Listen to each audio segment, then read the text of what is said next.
Hey class, thank you for an interesting and stimulating field trip on Wednesday.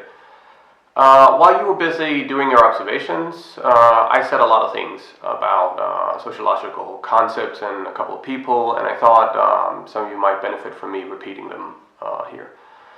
So, first of all, one of my sort of key points that I wanted you to, basically get was that a little observation goes a long way.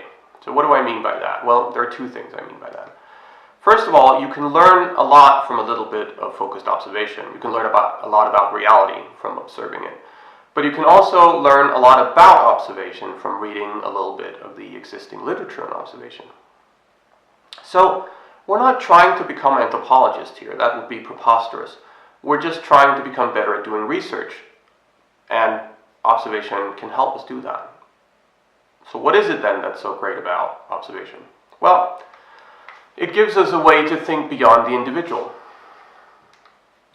Coxside Classic has this tendency to think that it's all about the individual. It's all in the mind, you know. More recently, it's all the brain. It's all inside the skull, though, still. This craniocentrism can be remedied by thinking outside the skull a little bit. Modern cognitive science does so by talking about embodied, extended, and embedded minds. Ethnographic observation dovetails with these developments, but you could say that cognitive science is a bit late to the party because anthropology has been doing this for a couple of centuries, even. But still, ethnographic observation is all about looking at people in their environment. So it's all about these relationships, person to environment, environment to person, person to person. And it's also about thinking about all the connections between these aspects of social reality and trying to make those connections, trying to see where they are. So as cognitivists, we're already used to thinking quite a lot about individuals. So the key benefits for us are that we learn to pay more attention to the social environment, that's other people, and also pay more attention to the physical environment around us and how we relate to that all the time. So it's a way to open our minds, basically, to broaden our mindsets. But we don't want to pretend that we're totally open to everything, because we're not. We're actually quite prejudiced about social reality. That's because we've been socialized to take a lot of things for granted. So, because otherwise we wouldn't be able to get through the day if we had to pay conscious attention to all those things happening around us. So getting better at observation is actually an exercise in seeing things in a different way that you're used to. Paying attention to stuff that we usually ignore. Paying attention to stuff that we've been socialized to ignore. So we are actually not very open-minded. And we need to keep an open mind when observing. But we also need some kind of focus, otherwise we get overwhelmed. So typically, we don't start out with a very strong focus. We work our way towards a focus. And I gave you some pointers in a list of things that you could look for, if you remember that in the handout. So my specific keyword all through Wednesday was segmentation. So I basically wanted you to become aware of the many, many ways in which human culture segments time and space. How culture is basically a big segmentation machine. This thing goes here at a specific time, that thing goes there at a specific time. In other words, this is all about the social structure of time and space. So we talked a little bit about how we can segment a process into smaller segments and how one can look at sort of where are the connections between these segments, what comes first, what comes next, and what happens at the end, and are there any sort of interesting things that would happen differently if we cut out one of those things, and typically there is. So we also talked about how the segmentations of space into particular places, how that can be found almost everywhere we look. So of course we were at Fisketol, so we were looking at a shopping mall, which is a fairly heavily segmented place. Segmented into specific areas for specific activities, getting some food, sitting down to relax and maybe recharge your phone, shopping for clothes, shopping for everyday groceries and stuff like that, shopping for computers, maybe getting one of your many mobile phones, get that repaired, etc., etc. We also saw several examples that tended to violate this segmentation principle and violate it on purpose. For instance, one of them in the cinema was this integration of ticket sales and selling candy, popcorn, and soda. There was also this thing that surprised some of you to see a lot of baby carriages inside the cinema. And our field trip ended at Kiosk, which offers an example of almost extreme desegmentation.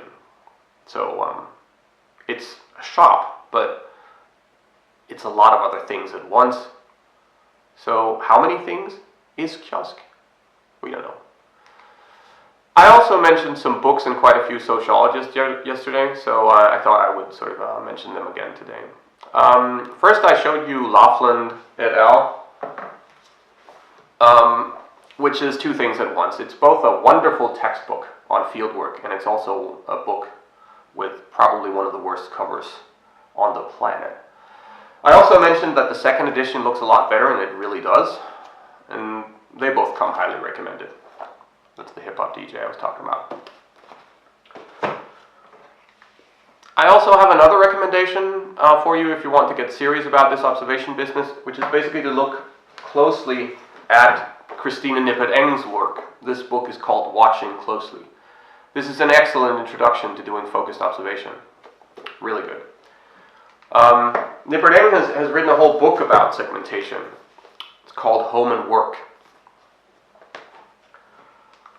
Of course, she didn't really invent that segmentation thing all by herself. Her supervisor was Eviatar Zerubavel. Zerubavel is potentially really interesting for students of cognition, since he wrote a book called Social Mindscapes, an invitation to cognitive sociology. Much of Zerubavel's work is about how culture works by creating cultural structures of attention, cognition, and emotion. One of the key mechanisms for creating these structures is a segmentation of space and time. So there's a lot of Zerubavel's work that focuses on segmentation. Zerubavel didn't invent that either. Zerubavel's supervisor was Erving Goffman.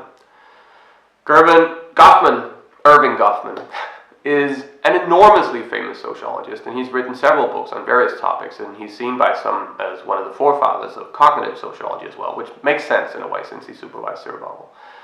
Goffman has written quite a lot about segmentation, and his distinction between front stage regions and backstage regions is a classic dichotomy in social science, so I wanted you to pay attention to that as well yesterday. Of course, Goffman didn't invent that either, quite, sort of. I mean, many of his concepts can be traced back to his training in anthropology. So we're back to anthropology as a discipline. Finally, I mentioned two other sociologists. Howard Becker was one of them, and he has this wonderfully simple notion of culture, doing things together. Of course, that sounds simple, and of course it's deceptively simple on purpose. In order to give good explanations of how we manage to do all those things together, we have to pay a lot of attention to how social life is coordinated, and it is coordinated in fairly complex ways. So it's not that simple to do things together. Becker, in turn, was very inspired by some of his teachers, and one of them was Everett Hughes. And there's an interview with Becker where he says that Hughes had this underlying assumption for all of his sociological analysis. He wasn't big on building a big theoretical framework. He basically just had this one idea, that everything that happens in society is somebody's work.